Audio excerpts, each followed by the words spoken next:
Calcutta university থেকে যখন আমরা ইংলিশ অনার্স করি তখন তিনটে বিষয় বিশেষ করে মাথায় রাখতে হবে।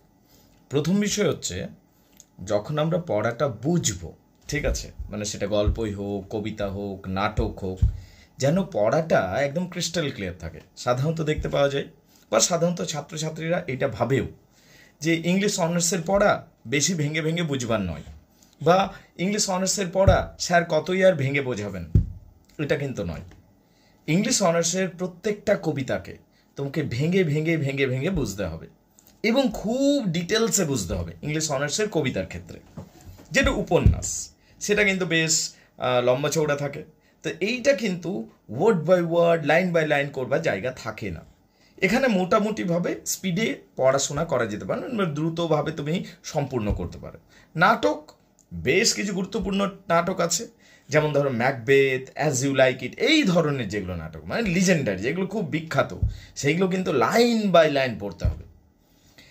কিছু কিছু নির্দিষ্ট কয়েকটা পড়া আছে যেটাকে সামারি ওয়াইজ করা যেতে পারে বা সার সংক্ষেপে করা যেতে পারে। তাহলে এইটা হলো একটা স্ট্র্যাটেজি।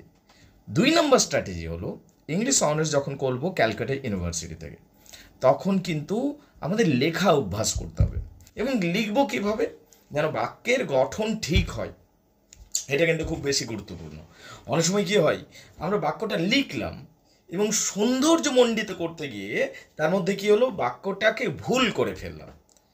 এইটা হলো গণ্ডগোলের জায়গা। বাক্যের গঠন সম্পূর্ণ ঠিক হবে। বাক্য অসাধারণ সুন্দর নাই বা হলো, বাক্য মোটামুটি হলেই হবে, কিন্তু বাক্যের গঠন যেন সম্পূর্ণভাবে সঠিক থাকে। এটা হলো 2 নম্বর কথা। আর 3 নম্বর কথা, কোর্স বড়, সময় কম, স্ট্র্যাটেজি মেনে পড়াশোনা করো, মানে পদ্ধতি মেনে পড়াশোনা করো। এইটা যদি করতে পারো ইংলিশ অনার্সে দারুণ রেজাল্ট হবেই, কেউ আটকাতে পারবে না। মানে স্ট্র্যাটেজি মেনে বলতে চাইছি কি, যেমন ধরো সেমিস্টার 1, সেমিস্টার 2, সেমিস্টার 3 এগুলো ছোটো কোর্স, ঠিক আছে। সেমিস্টার 4 কিন্তু বড় কোর্স, 4, 5, 6 এইগুলো বড় কোর্স। তাই পদ্ধতি মেনে পড়াশোনা করবে এবং কি পারলে অনলাইনে এবং ইউটিউব থেকে পড়াশোনা করো, এটা জরুরি। Thank you very much indeed.